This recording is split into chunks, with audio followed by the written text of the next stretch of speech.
Today we're diving into one of the most mysterious and controversial documents in the entire UFO archive, the ultra-top secret MITD briefing. Allegedly connected to the secretive Majestic 12 program, this 47-page document lays out claims of recovered alien craft, non-human biologic entities, and even a transcribed interview with what's described as an extraterrestrial intelligence. In this episode, I'm pulling out some of the most interesting and bizarre parts of the document, breaking them down, exploring the claims, and asking the big question: is any of this real? Welcome back, everyone, to another episode of The Briefing. Welcome to all the new subscribers. And if you're new here, please consider subscribing. Around here, we pull at all the hidden threads, testimonies, history, and evidence most people never even hear about. So before we dive into the most shocking claims of the past, I'm starting with a breakdown of what's happening right now, because if the latest leaks are true, the cover-up never ended. It just evolved. So welcome back, guys. What's going on right now is it's sort of like taking over the news feed is President Trump and his successful bombing of the Iran nuclear facilities. And I have a clip up, so we'll go ahead and watch it.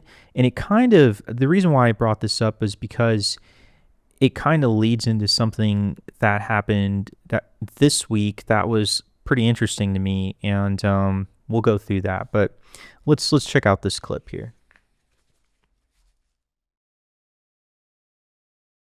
The U.S. military carried out massive precision strikes on the three key nuclear facilities in the Iranian regime: Fordow, Natanz, and Esfahan. Everybody heard those names for years as they built this horribly destructive enterprise. Our objective was the destruction of Iran's nuclear enrichment capacity and a stop to the nuclear threat posed by the world's #1 state sponsor of terror. Tonight, I can report to the world that the strikes were a spectacular military success. Iran's key nuclear enrichment facilities have been completely and totally obliterated.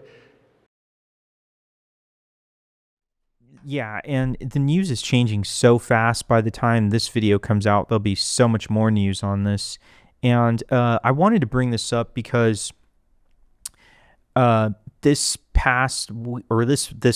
week, actually, Ross Coulthart spoke with Chris Bledsoe.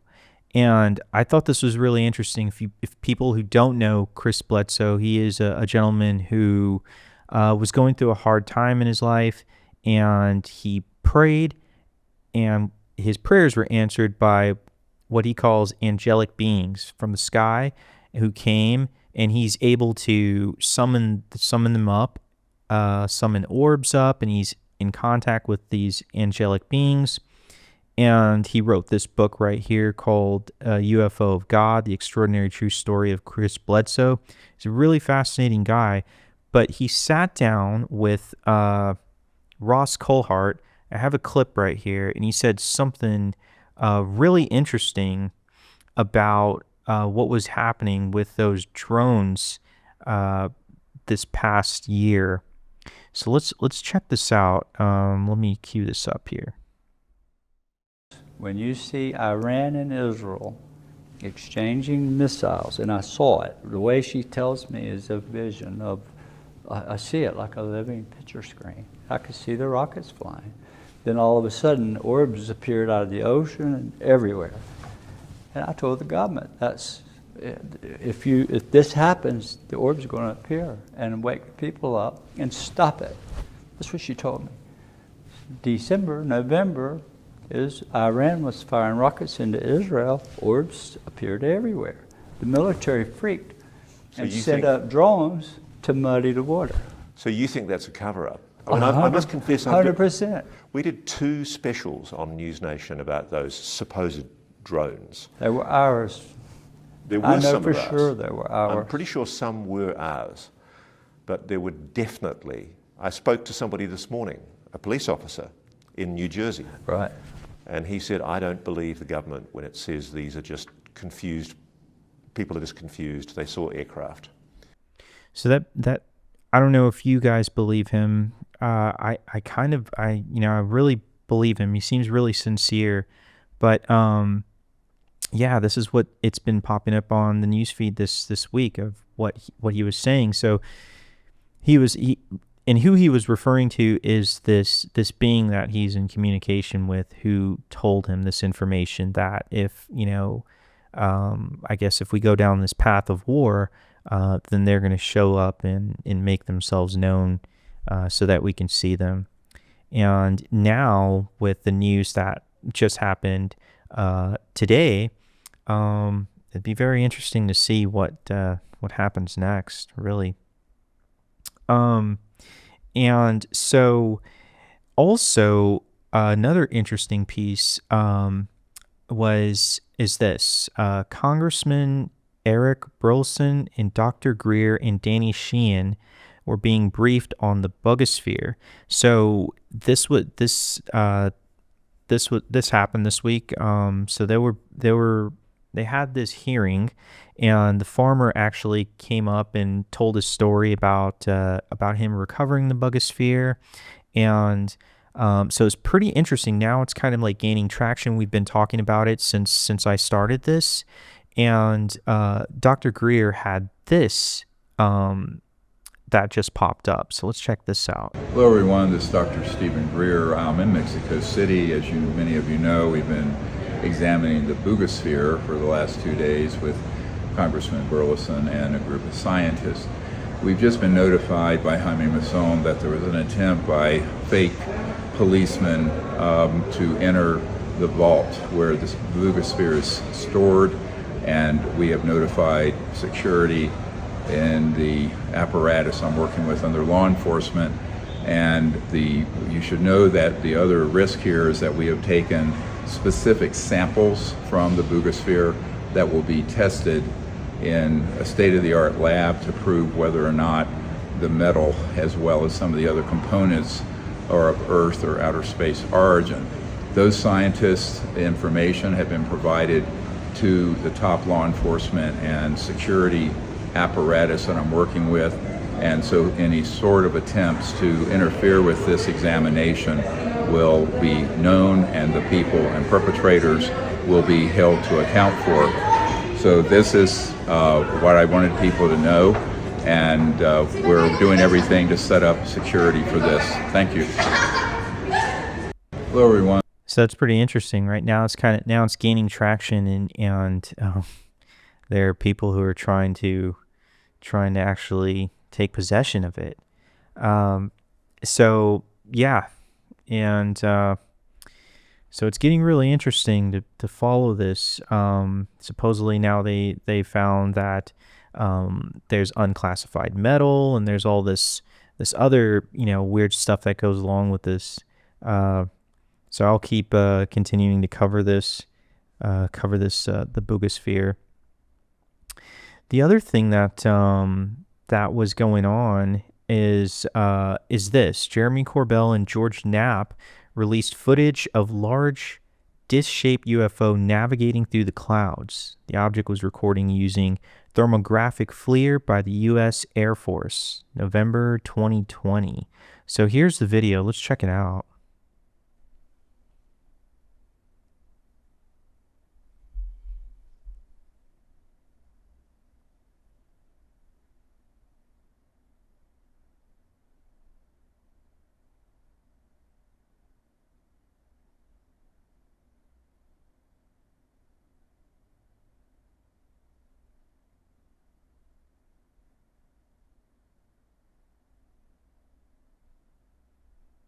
Okay, so yeah, I can see this disc coming through the clouds now.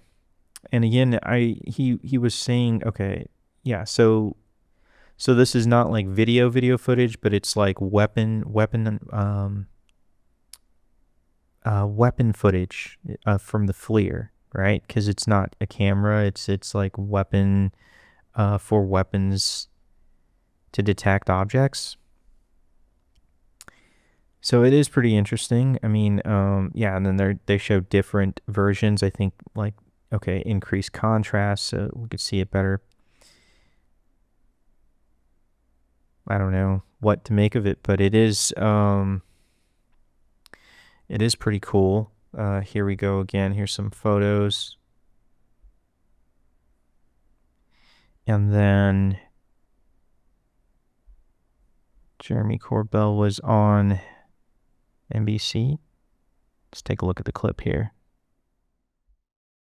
Was astonishing to me. This isn't thermal. There is no heat signature of traditional propulsion. It is a perfect looking disk. Maybe it's an orb. I don't know, but I do know this. Our Air Force passively captured it. Then they said that this is a UAP. It is still designated a UAP. So when George and I obtain and release these, it's so the public can see. We're hoping to do a little bit of the job that we're not seeing with folks from Arrow. Now, it does say AI enhanced. There, it looks like there's some artifacting around it. What is the actual video, and what is possible artifacts from trying to boost the contracts and see what's going on here? So we did an analysis of the video, but what I did was make sure to put out the original things that George and Knapp and I obtained. So you see it clearly says video 1, video 2, video 3. Our own government, because they've been studying this in the intelligence community since 2020, they did a sort of rudimentary, I would say, kind of highlighting or enhancement of it. And that's why you see like a white ring around it. It's 2020 enhancement. This is like pre-ChatGPT, pre-AI revolution here. So what we did was we went in there just so people could see it better. We make it very clear, AI enhanced, because it changes the shape. It's a perfect sphere or a perfect circle, depending on angle of observation when you watch it. So what we did was heighten contrast, and we also made sure that you could see as it goes into clouds, we punched in. So the military videos are the ones that are black and white. The ones that we tried to enhance so people could just see a little bit better of shape and movement is kind of more blue. And I mean, it's circular, and this is looking down at Earth, so you're looking at the clouds. Like, is there a chance that this is just a balloon?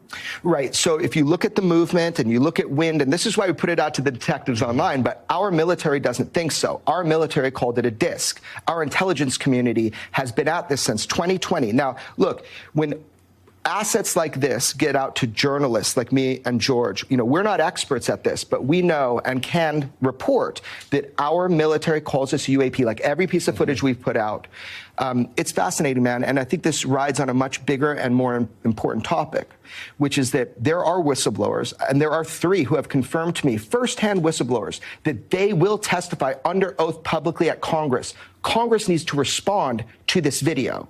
It is time for them to respond to this, because I have people that are willing to testify at the next congressional hearing on UAP. Yeah, and I can't wait for that. But, this one, it's cool. I just, I'm not too sure what to think about it. There's too much artifacts. And then the other thing is that they used AI to kind of enhance it. That's kind of like, oof, I don't know what to think about that. But yes, I mean, it's supposedly the latest, biggest footage. So I don't know. What do you guys think? Let me know in the comments. So let's go and talk about this. Last episode, I talked about the 4chan whistleblower and read through his post, and there was a lot of like interesting things.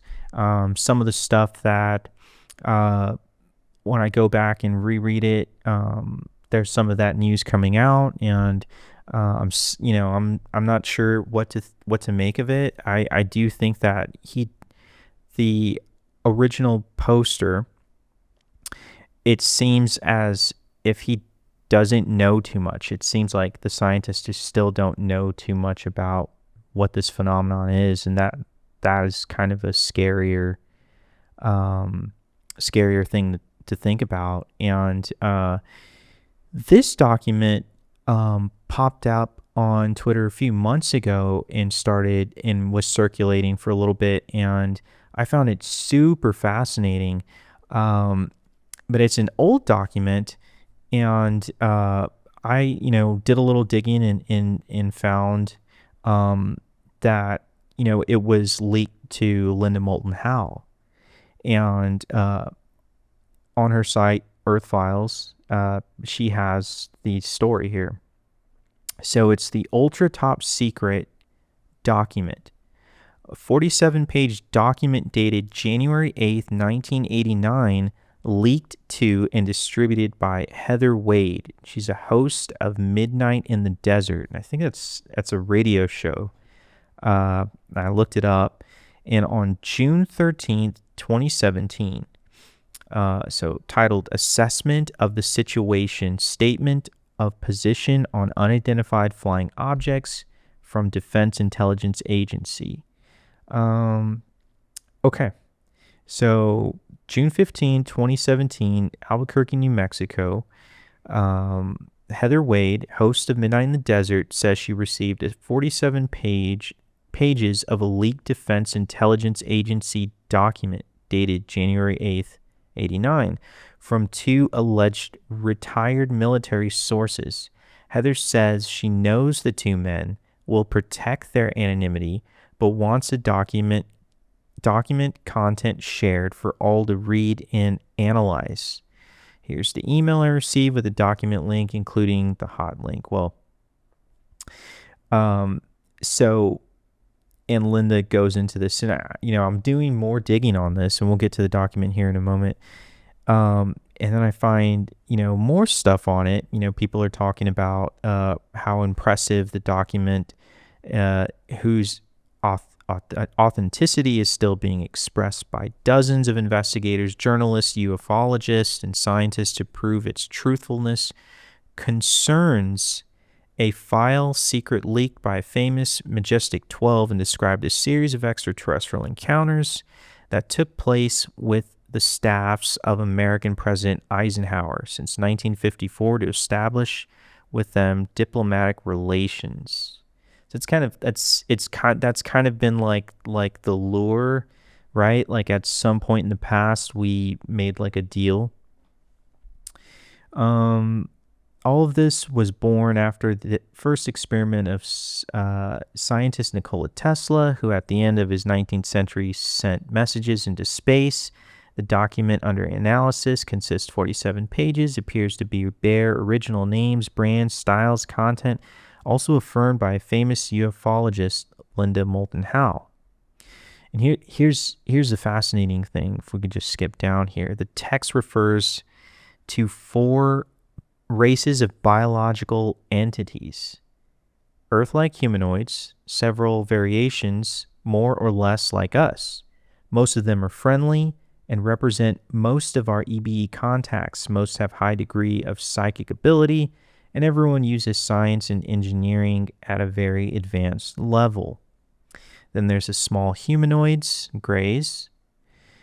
We have EBE non-humanoids and transformic entities. Of all forms of EBE studied so far by Operation Majestic, these are the most difficult to understand or even provide a description. In essence, these entities are not beings or creatures. They exist in some dimension or plane that is not in our space or time. They don't use devices or travel in space. In essence, these entities are composed of pure-minded energies, it is said, from other EBE able to take any physical form that channel their energy as matter. So that is crazy. When I did some more digging on this, I found this. Fraud leak update. Professional government analysis says alleged DIA document is not real, but some content may be factual. And I've heard this before, how probably, about 95% of this UFO stuff is bullshit, and that other like 5%, maybe even smaller, like 2% is real. But this former, I think he was, I think he was in intelligence or CIA or something, says that it's not real. Let me see here. They talk about when it was received. I had briefed an assistant secretary of the Naval of the Navy for research, development, and acquisition, and I can say with certainty that what I've seen of this alleged ultra top secret memo, it would be considered the shoddiest of work and never allowed to get anywhere near director of the CIA, DIA, or NSA. But it is certainly that our radar sensors are picking up the alien visitors routinely on a regular basis. The visitors have to come fully into this world so they can do things and interact with us. Those are the times they become quite visible, and that when the military sees the aliens trying to take genetic samples or something, or sucking water out of a lake, then the UFOs show up on a radar. Military routinely dispatches jets and helicopters to go see what they're doing. This guy goes into talking about how in the document there are things like classified, read and destroy, things like that, and he talks about this is the kind of stuff that you just don't see in normal documents. Like in these top secret documents, they wouldn't put this here, they wouldn't do that there. And then I was thinking, well, of course, I don't think you would see that, right? This is completely different. I don't think it is a normal top secret document if it were real. And so, here's the document here. It is pretty tough to read. And so I will link a copy that somebody actually went through and, because it is readable, it's just really difficult. I mean, you got to zoom in and it's really tedious and just to read it here. So that it's kind of a tough one to read, but I will link the document that I found. That's a little bit more, it's a little bit cleaner to read, and we will go through it here. It is has some sections here. The first section is Objectives, History, and Organization of Operation Majestic. Section B, Historical Precedents of Roswell, New Mexico. Section C, Historical Precedents of Aztec, New Mexico. Section D, Selected and Condensed Conversation with Aztec ET, Extraterrestrial Biological Entity. And Section E, Assessment of Situation of Treatment of Population of UFOs, prepared for Entity Level Rule 32. I didn't know what to make of this when it first popped up on Twitter, and people, they cleaned up and transcribed the alien interview part, and there were a few things that stood out. It's kind of why I wanted to go over it. So we have the history of Majestic. This section, let's go through this section of Roswell. There's some interesting stuff. I won't go through every single bit of it because I want to get to the interview and go through that. So we'll just look at this. So this part is, I guess, whoever was being briefed got to see, okay, what actually happened. July 7th, 47, a secret operation was begun to assure recovery of an unidentified flying object which had crashed at a site located approximately 30 miles northwest of Roswell Army Air Station, later Walker Air Force Base. The object was down approximately 75 miles northwest of Roswell and was reported to authorities there by a local rancher. During the operation, aerial reconnaissance discovered that 4 beings had apparently ejected from the craft before it had exploded.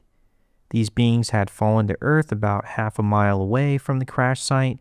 The beings were dead and badly decomposed due to exposure to the elements during the approximately 1-week period prior to the recovery. A special scientific team conducted an examination of the bodies and recovery of the craft. Civilians and military witnesses in the area were told the effective cover story that a weather balloon was responsible for the sighting. So this is the big one. This is the one that they're always talking about, right? We always hear about this. But anyone who's, spent time in reading about this, knows about the Aztec crash. And in the second part, we have the Aztec crash. The other interesting part about this is it gives a list of names of people who were directly a part of this program, doctors who were part of this. And so it's pretty interesting to go through. Let's skip down to the Aztec part. And again, I will leave a link to this one so that if you're interested, you can go and read it. And it's really interesting. So Aztec, New Mexico, March 25th, 1948. On the 25th of March, 1948, approximately 1619 hours, 4:19 p.m. Mountain Standard Time, local time, or MST, a dish-shaped flying machine came down about 12 miles northeast of the small community of Aztec, New Mexico. The controlled landing occurred in a small desert canyon on the private grazing land of a local farmer and rancher. The approach of the disc was tracked with an aid of 3 high-powered missile tracking radar stations belonging to the recovery network of the White Sands Test Range, and traced its trajectory toward the unclassified area of southwest New Mexico. The disc craft was first observed in violation of the restricted airspace of this facility. The disc was flying on a level glide path and on a heading from southwest to northeast at about 3,200 feet in altitude when first detected. This track detection resulted in Air Defense Command alert that included the scrambling of a squadron of jet interceptors from the nearby Sandia and White Sands base. As per recent memorandum issued through Operation Majestic, the Commander-in-Chief of Air Defense Command immediately notified Secretary of State General C. Marshall. At 17:53 hours local time, 5:53 p.m., the disc-shaped craft appeared to lose both speed and altitude at nearly the exact moment it was triangulated by returns from all 3 radar dish antennae in an effort to vector the intercept squadron towards their target. At the time, it seemed to be evasive tactic on the part of the disc craft. The current assessment is that the microwaves from these long-range radars almost certainly evidence damage to the power of the flight control system of the disc craft. And that's really interesting because that has been talked about. The microwaves or something interfered with their craft that brought them down. At 18:02 hours local time, the craft dropped below radar some 4 minutes before White Sands intercept squadron would have reached the intercept point and engaged the disc craft.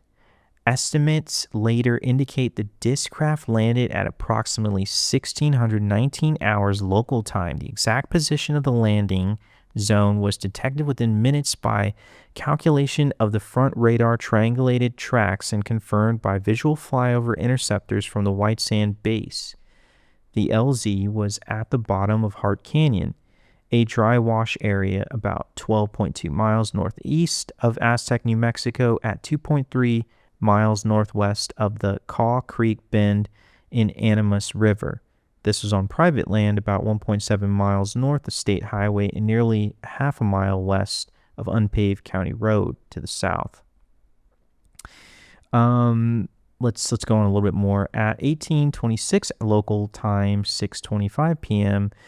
on 25th, 48, the crash site was visually confirmed by the command of 152 tactical fighter winged and relayed to Air Defense Command office at Sandy Base, Albuquerque, New Mexico. The information was conveyed at once. The SICARC, who contacted Secretary of State Marshall by 1835 hours local time. General Marshall had made contact with the Air Force Interplanetary Phenomenon Unit, a section of the Army Counterintelligence Direct.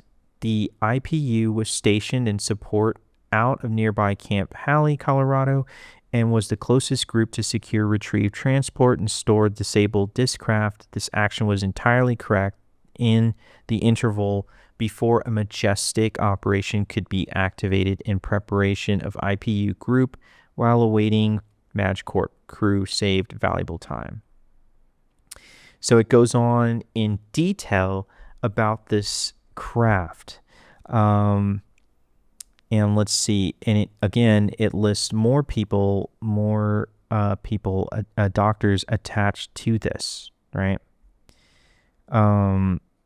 Dr. Oppenheimer, Robert Oppenheimer, was director of Institute of Advanced Study in Princeton University from 1947.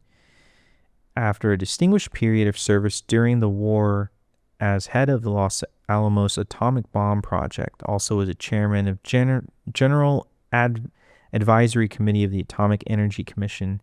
So that's one of the famous names that sticks out, right? And so it goes on and lists that. And I believe this is when they recovered the creatures. If I can just go back real quick to the history here. Here we go. The objectives. It says that advanced beings of non-human nature are continuously being detected along with their flying disc craft in the controlled space of the U.S. since 1947, July 7th. The remains of 7 flying craft and bodies of 27 deceased non-human beings have been recovered as of this briefing date and are currently being studied by MAJ 12. So that's pretty significant, right? This is an actual number. 3 of the recovered craft are nearly intact, and one such machine has maintained some of its power since retrieval in 1948. That's also pretty crazy. Since 1957, no additional alien craft have been available for study. The assessment is that these beings have adapted or perfected their machines to the condition of our world so as to avoid any further revealing crashes. And of course, this if this document is legit, we now know that they had to have recovered more, right? So let's spend some time on this interview and let's look at it and let's see what you think, right? Here's a condensed conversation with Aztec, New Mexico extraterrestrial biological entity from April 1948 to March 1949. The following conversations were held over an 11-month interval between various interrogators labeled here as INT and the Aztec EBE. They are reduced from many hours of recorded debriefings and are included here to give the reader a degree of insight into the character and personality of the subject. These statements are not intended to provide complete answers to questions. All transcripts of the debriefing and the original tape recording of the same are available through special request. And that is insane to think that there's an actual recording. Okay, so special request and with proper clearance from DIA Office of Counterintelligence or the MagCorp HQ, Digger Command, Project Aquarius. These may be procured through the SecComNet Liaison Office at the Pentagon Joint Strategic Objective Staff Division, National Defense Section. Wow. That just blows my mind to think that there's an actual recording of this, if it's real, right? Okay, so interviewer asks, what shall we call you? What is your name in your native language? EBE. Oh, now, even that isn't easy for me because you will not get the phonetic pronunciation correct without practice, and I am not able to write it down for you because we do not use an alphabetic printed language that I could translate to English easily. That's pretty interesting, right? Because there's been this lore about these symbols that are found within the craft, and there's no writing that we know of, but it's like symbols. Interviewer, why don't you try it? Why don't you try it out on us anyway? EB, of course.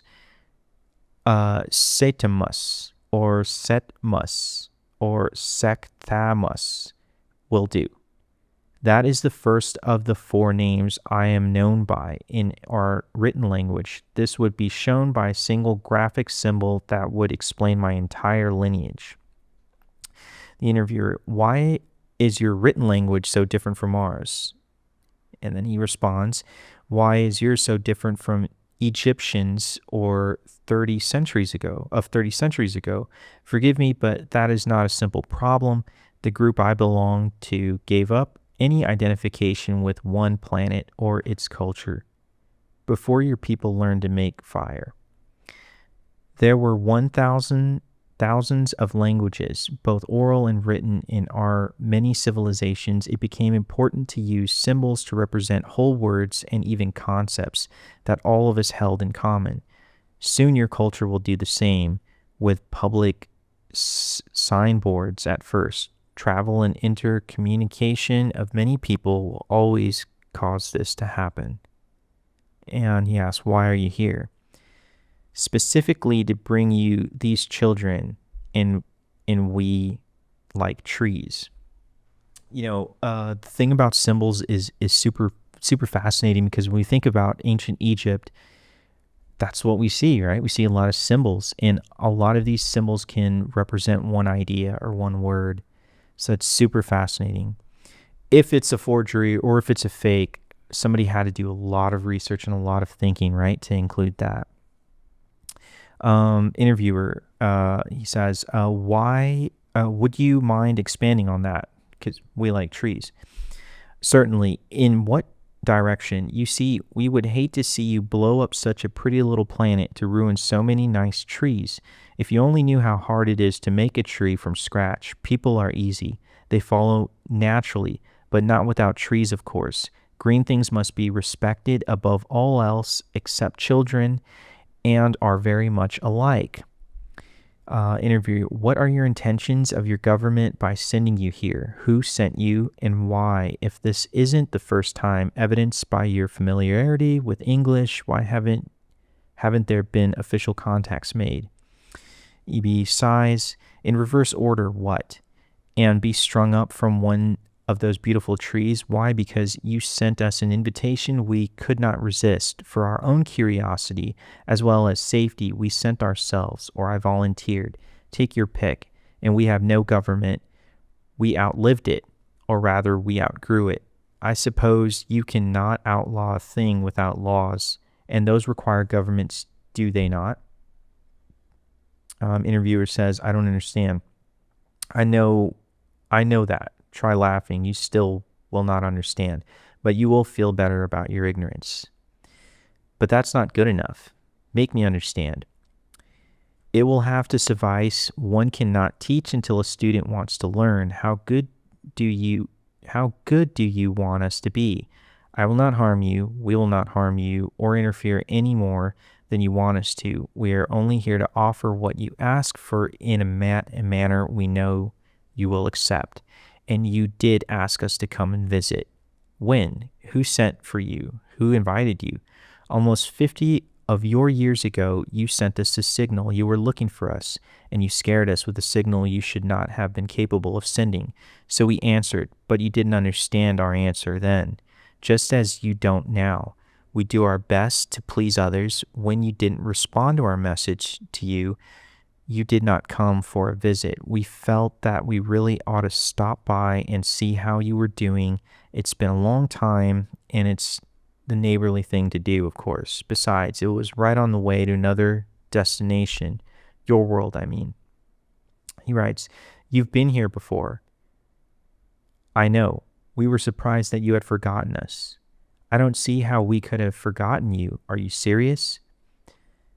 E.B. responds, very seldom, but yes, your culture, which now dominates the civilization, did forget us, actually. Your people seem to have undergo a period of history in which you were so afraid of old truths that you erased them in favor of religious fantasies. Some of your people remember us orally in their legends, such as those who speak the Kaihat, Magaris, I'm butchering all of these here, or Athabascan dialects. They lived where we last visited, but the high point of their culture is long past. I've never heard of them. Not surprising, your history shows that conquerors seldom preserve any history of their victims.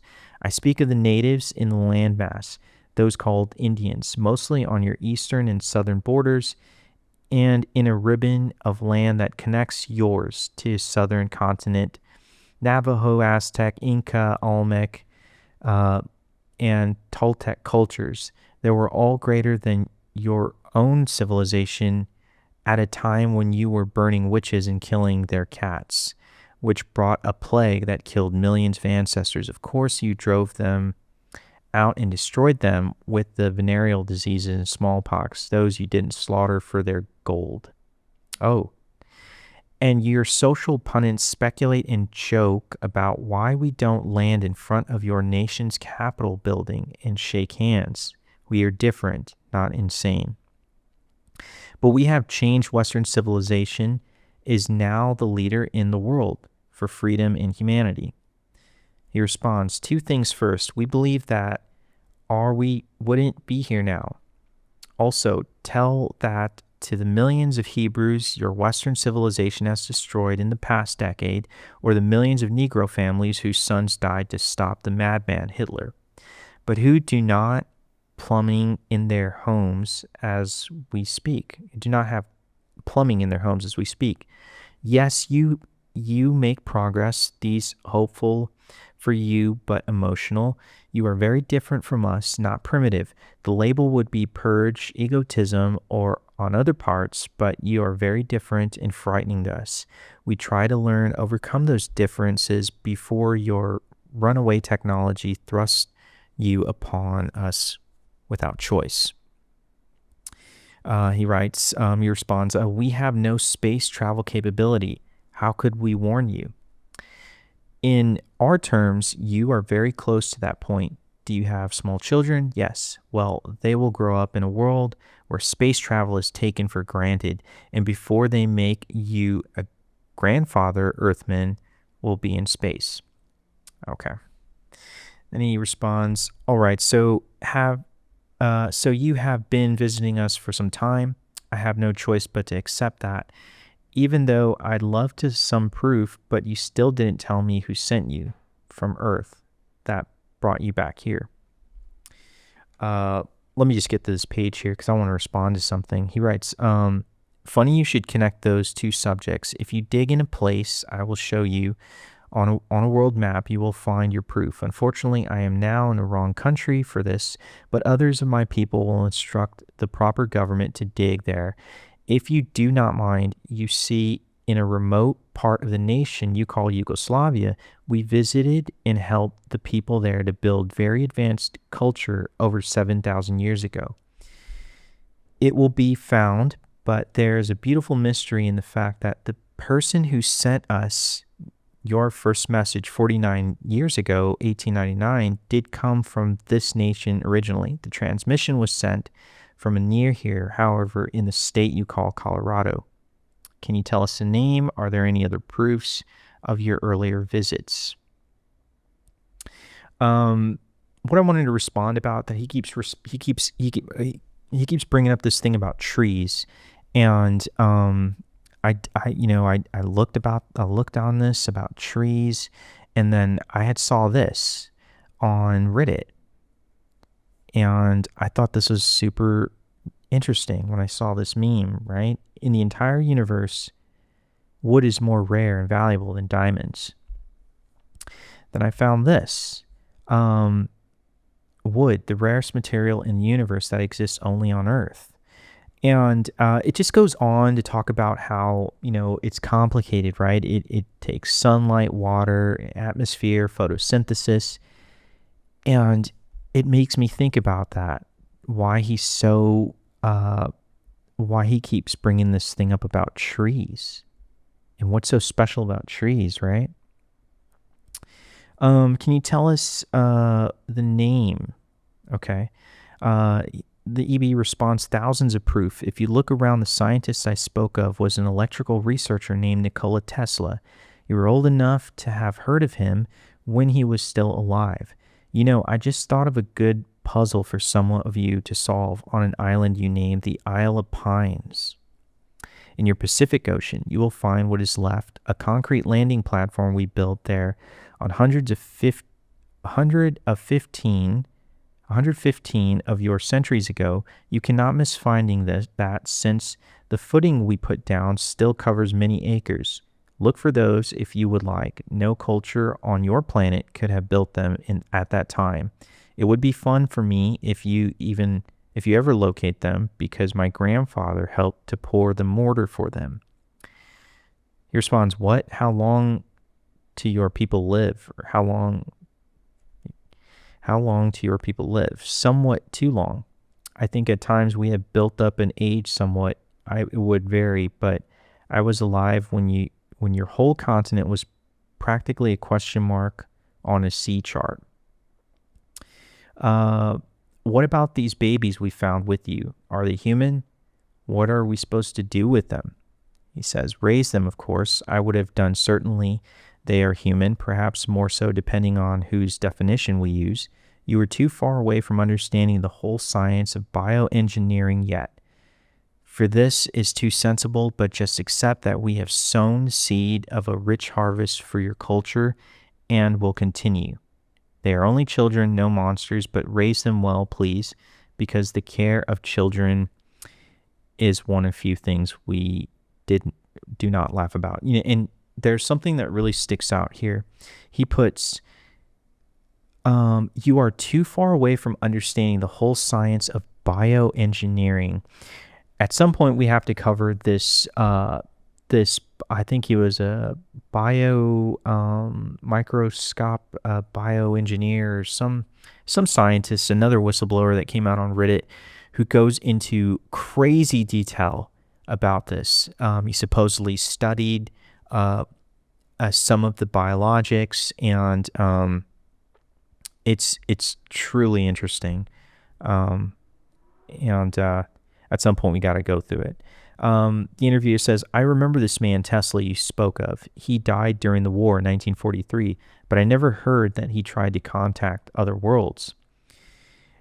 He writes, it was in all the papers, along with the story of how he was always being taken to court by his neighbor for creating lightning, which struck their property. Besides, when Tesla wouldn't answer, we sent a reply to your great inventor, Macroni, that we had arrived for a visit. Really? When was this? I'm sure he never reported it. You see how you hear, but don't really listen? Again, it made all the papers. We just arrived here in, 1920 or 22. It was 1922. We sent him the letter V in his own code. It meant that he had visitors. He told everyone that he knew for certain that the signal came from outer space, but nobody really listened. Well, after that, we began to figure out that your man Tesla was way ahead of the rest of your science, even by accident. He shouldn't have learned how to do what he did in his lifetime. And there is this whole story about the Black Knight satellite, and supposedly how Tesla was receiving these messages from that satellite. And I know there's that story. And the other thing to bring up here is something crazy. He refers to this island in the Pacific, the island of Pines. And it's a tiny island, like, where is this, near Australia or something? Yeah. I looked this up. This was like, okay, so yeah, it's a tiny island, like, near Australia in the Pacific. And there is something there, this popular archaeology article on this stuff. So, but I found a video, and let's check this video out really quickly. Mines in New Caledonia are a series of over 400 mysterious mounds. These mounds contain cube-shaped cement blocks with circular shafts dating back 10,000 to 12,000 years, which predates known human settlement in the region and also predate known concrete technology by thousands of years. These structures, primarily located on the central Iron Plateau, have been the subject of archaeological intrigue since the 19th century. Excavations have revealed that the mounds contain high-quality concrete blocks with vertical shafts, leading to a cone-shaped iron object surrounded by iron nuggets. Some theories suggest they might have been used to stabilize pylons, but their exact purpose remains unknown. The discrepancy between the arrival of humans in New Caledonia around 1500 BCE and the dating of tumuli structures to 10,000 to 12,000 years ago suggests a significant gap. This difference amounts to approximately 8,000 to 10,500 years. The tumuli's age challenges the current understanding of human habitation in the region. So, you know, again, if this document is a fake, right? Somebody did a lot of research here. I also read somewhere else that these mounds, the purpose could have been to balance a craft. So their UFOs, the magnet and all the material that's within the mound would balance their craft on the belly. But yeah, and the reference to Nikola Tesla, the interview goes on, and I highly recommend that you check it out. I'm going to leave a link for this so that you can go and read it. But it is truly a fascinating document if it's real. So, you know, I highly recommend you check it out again. The talk about, what I'll say is, when you read it, just look for things that